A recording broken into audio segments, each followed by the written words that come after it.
What is up, you guys? Welcome back to another episode on the High Vibe podcast, or if you're on YouTube, welcome to my YouTube channel. Today's episode, I wanted to talk about brand deals.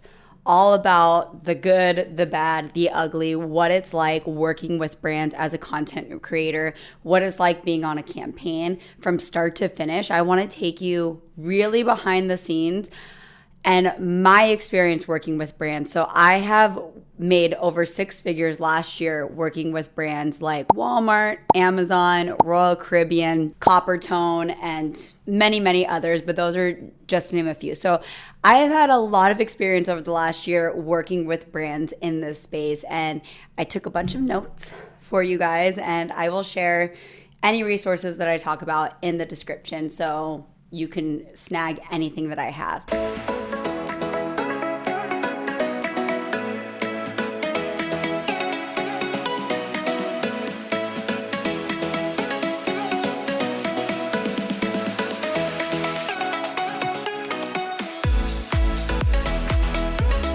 So let's just jump right into it. There's 2 different ways that you can land brand deals. Inbound or outbound, meaning either brands are coming to you or you are going out there and pitching and reaching out to brands.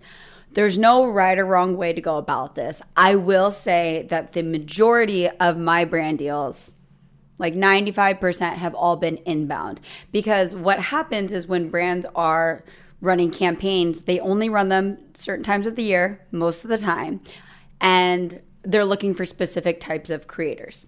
Now, I'm going to talk about the difference between inbound and outbound and how you can really try to maximize both. I have been doing more outbound brand deals lately, and I'm going to share with you what I've been doing to be bringing in more business essentially through that outbound and not just kind of like waiting for things to come in, because that was my big thing last year. Was I was just kind of like waiting and figuring it out and hoping that brands found me or hoping that I got called in for a campaign or asked to be on a campaign. And it's nice to have those inbound messages, but you don't want to rely on them. You kind of want to take action to your own hands a little bit. So I will talk about that. So inbound, how can you get discovered by brands, right? Essentially, you want those emails coming into your inbox. So the first things first, everywhere on every platform and every profile, you need to have your email. You need to have your email easily accessible, whether it's in the bio or in your little link, and it's like the first thing. You don't want to make a brand have to dig for your contact information. So have your business email, biz inquiries, whatever, easily accessible for them. Sometimes they're searching on their computers. You want to make sure that that's visible. Second thing for inbound, what I like to do is really engage with these brands organically. So if you wear their product all the time or you use their product all the time, tag them in their stories or even make an organic post and shout them out. So keep on tagging them almost to the point where you feel like you're annoying. You're not annoying. You're giving them free exposure and you're talking organically about brands that you really, really like. So continue to tag them either in posts, in your stories, wherever the case may be. If you use them or you share them or you feature their product organically, just tag them. Show them some love on their pages. So really connect with the brand. There is a human managing that account. So I know when we think of brands, we don't even think of people, but there are people behind that business, right? And at the end of the day, you want to be personable. You want to be likable. And you want people to think of you. So that is my biggest tip, is just organically and naturally, how can you connect with that brand without looking for anything in return? This isn't like I'm going to strategize and do this. Like, just, you love the brand, you love working with them, show them some love. Just put it out there. If nothing comes from it, nothing comes from it. But don't really have that like, I need to work with this brand. I need to work with this brand. I used to have that really controlling mentality, and I've let that go. I've totally let that go. That's a whole nother podcast episode. So I really don't put that energy of need. I don't need anything. It would be awesome. It would be cool if I could work with some of the brands that are on my little dream board list, but I don't need it. I don't. Another thing to increase your chances of receiving inbound campaigns from brands is making sure that your content is SEO searchable.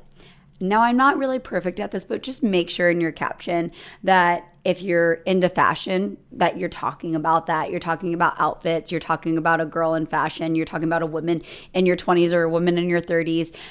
Because likely they're going to be Googling or searching on Instagram for certain types of influencers with either these hashtags or something like that in their description. And now pretty much every social media platform is becoming searchable. So make sure that the content that you make is searchable, especially for things that you want to be known for or things that you want to be doing and working with. So that is another tip. Like, just make sure your content is searchable. For outbound, this is where you're either pitching to brands or you're applying to be on campaigns. Now, I did a heavy pitch strategy, I would say, for the last 6 months. A lot of the landscape has changed, and I landed a couple deals through pitches. I made a lot of contacts, but it wasn't the biggest source of my income. And it definitely took a lot of time, because when you're pitching brands, you want to make sure that you are customizing these emails, that you're making that connection, that you're really not just copy and pasting a template. You can, if you want to be efficient, and it is a numbers game at the end of the day. But there is a person reading that email at the end of the screen, and just think about how you feel as a creator that gets copy and pasted messages. I usually just kind of ignore them, especially when they're just like completely copy and pasted. They didn't do any research. They don't have one sentence about me or my contact. I don't know. To each their own. I personally at least just have a template, but then add in 1 or 2 sentences about the brand and about why you want to work with them. So I use Clearbit. It's a Google Chrome extension. You can go on websites, and when you go on the website, this little tab will pop up, and you can click on it, and you can try and find the marketing contact, either influencer, marketing coordinator, campaign manager. There's all these different names, but you want to find someone in marketing essentially, and you can send them an email. So I've done that, and the approach that I take when I do that is I really just tell them that I love their brand, that I'm a huge fan. I tell them a little bit about me and who I am, and then I just let them know, hey, if you are ever doing any type of campaigns or would love to partner up, I would love to be considered for the opportunity. Just wanted to send a message, basically letting them know that I exist. You can continue to do that. Other people have different pitch strategies where they literally will try and find a need and tell them why they think that they could be the creator to work for them. I haven't gone that extensive on it. I have done a lot of pitches. Like, I've sent out at least 100 pitches, and I've worked with maybe under 3 brands. So to each their own. That is not the strategy that I use. What I have noticed from my own personal experience is that a lot of brands outsource for their marketing and influencer marketing and for running these campaigns. So a lot of brands, especially the big ones, so the big brands tend to outsource to these agencies who are then in charge of finding the creators, whether UGC creators or influencers. Now, getting on those agencies' radar is really where you want to be in the sweet spot. I have noticed 100% of my brand deals where it was all inbound were from agencies. They weren't from the brand directly. So the agency is basically this little liaison person that the company hires to basically run the campaign. And then what happens is the agency goes and finds all of these influencers, brings them back with the ones that they could work out a negotiation for rate or whatever, and deliverables, and then they bring it back to the brand, and the brand says, we want this person, this person, this person, this person, this person. And that's pretty much how it goes. And then from there, you are working with the agency. I don't even have any of these brands' contact information. It's just the agency. Now, these agencies have lots and lots of brands on their portfolios. One thing that I would recommend is getting on these agencies' campaign lists. So a lot of the times there's agencies like Aspire IQ, Maverick, Acorn, that either you need a certain number of followers or some type of criteria. Some of them you don't even need a criteria to apply, to just be a part of the platform, be a part of their system. You could just go on Google and type in influencer marketing agencies or UGC creator agencies and find all of them and just get on those websites. That is my biggest tip. Get on those websites. A lot of them also have actual active campaigns. So you'll either be on their email list and you'll get notified when a new campaign is launched. And some of them provide the rate, some of them you have to negotiate a rate. It just depends. Every single one runs a little bit differently. A lot of my campaigns that I've been doing this year have been through that. I have been seeing campaigns, ones that align with me. I've been sending in applications. It goes directly to the brand a lot of the time. And then either the brand and I, someone from the brand and I, or someone from the agency negotiate all of the details.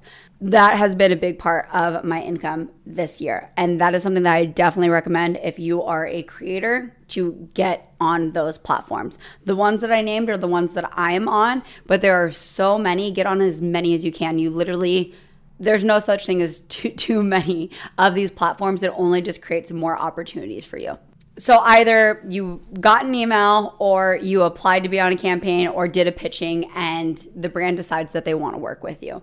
When a brand has decided they wanted to work with you even before you sign the contract, that's usually a good sign that they're not going to bail. Obviously, things can change, anything can happen, but I have never personally had the experience where once a brand decided to work with me, like the deal fell through or we couldn't agree on a contract or anything like that. I haven't had that experience. Doesn't mean that it doesn't happen. Now you really get into the contract. A lot of the times they always have a contract, especially if it's a big brand. They have a basic contract for the campaign and they will send it to you to either sign or review. You can feel free if they send it to you like in a PDF that you can't redline, ask for it in a Word doc where you can redline, or sometimes they have it in a form where you can already redline it. It just depends. A lot of the times I have a personal agent that represents me that will go through these contracts and redline them for me. But I have seen every single red line that he has done. So I've learned a lot from just watching, just seeing the negotiation happen back and forth over the last year has really educated me to the point where I now can run my own deals without an agent and I feel confident in what I'm signing. I will say there are a few key terms that you want to look into when it comes to contracts. First thing is exclusivity. Exclusivity basically means that you can't work with any of this brand's competitors, and sometimes they have it very defined. Sometimes they say anyone in the supplement or health and wellness space, and they give you a duration. If you want to have exclusivity that's longer than, I would say, 3 weeks, that usually should cost more money because they're taking you off the market. Some brands want exclusivity for like 3 months or 4 months. That means that even if you do a campaign with this protein company, that means for 4 months after you make that post, you still can't run a campaign with any other supplement company. That should cost extra money. It doesn't matter how big. Like let's say they paid you $1,000 here. That means that even if you have a $20,000 campaign, you can't do it. So make sure when there's that exclusivity factor that you're looking into it. I usually try to keep things shortened under a month. Everything under a month. Anything over a month, usually we ask for additional fee for just because they're taking us off the market. We always mention that it's in good faith. Like let's say you had a 4-week exclusivity and in 3.5 weeks, another brand reaches out. Like you can always talk to the brand. They're human at the end of the day. They just don't want you posting a protein company right here and then a protein company right here. It's really just to spread out those advertisements essentially.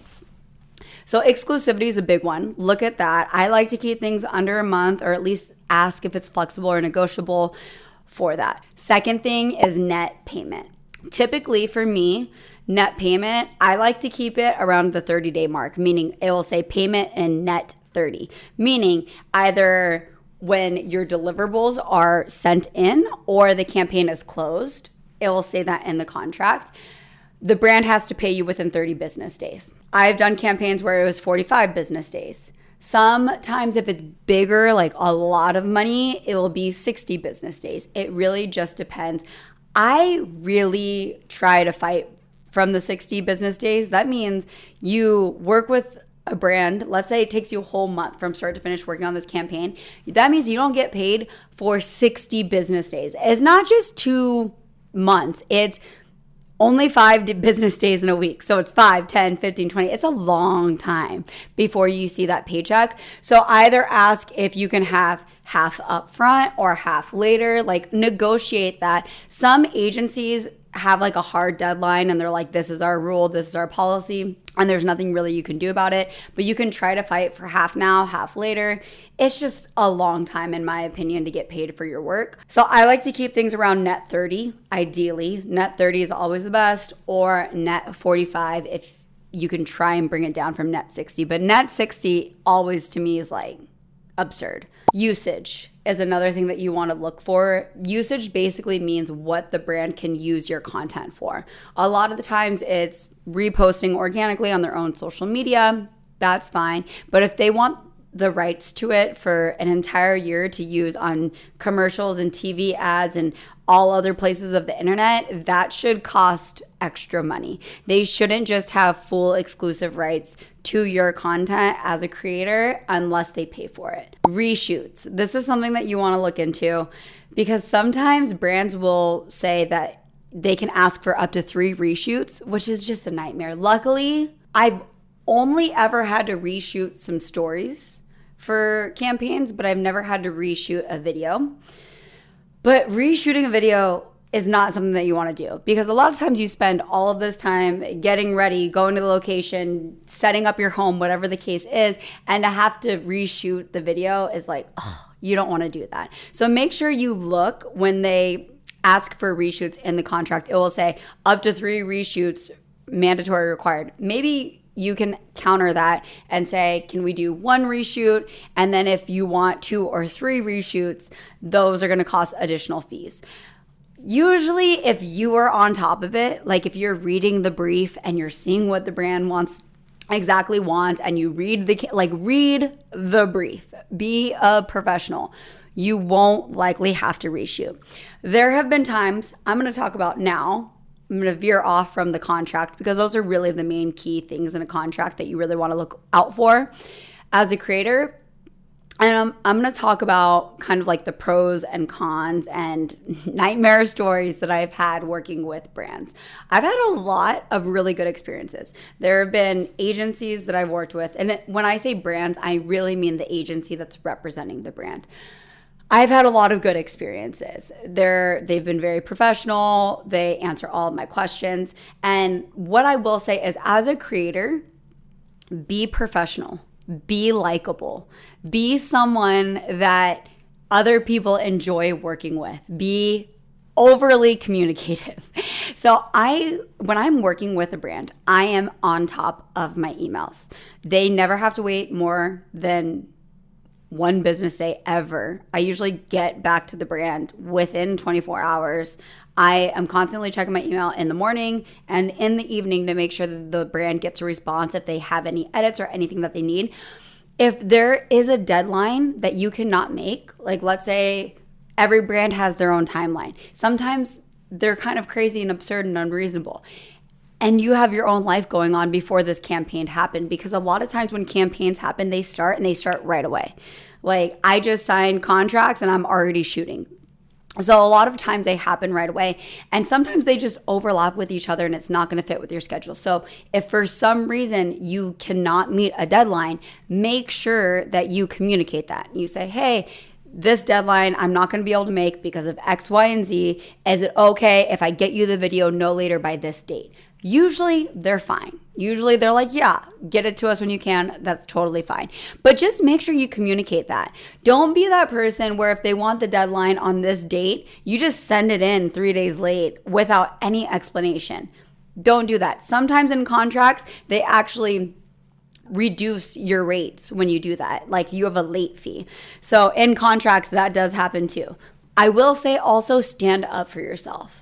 There have been times, especially when I was a brand new baby creator and I had no idea what I was doing and I was just excited to be working with the brand, that I didn't know kind of what was normal or what wasn't normal. And one campaign that I got signed on made me actually not want to do this job anymore. It was the biggest nightmare ever.